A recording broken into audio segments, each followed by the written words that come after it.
This is where authorities say 6 children, the youngest only 3 years old, were victimized repeatedly over more than a year.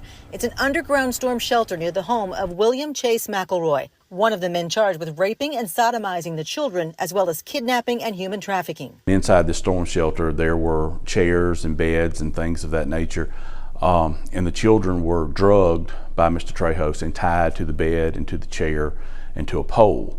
And then people would come and pay money to have sex with these children. Assistant District Attorney Brian Jones says there could be more victims and more alleged perpetrators. He says the grand jury has indicted a 4th person, but he can't release that name because that person hasn't been arrested yet. But he says we may never know the full extent of the horrors that happened here. There are some allegations with individuals that we will have a hard time identifying just because we don't know their names.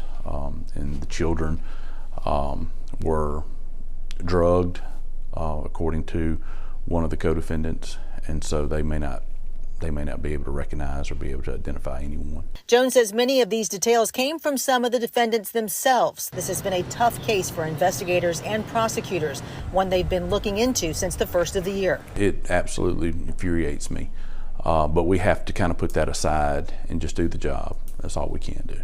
It could be some comfort to investigators and authorities to know that the crimes these defendants are charged with come with a minimum mandatory sentence of life in prison without the possibility of parole.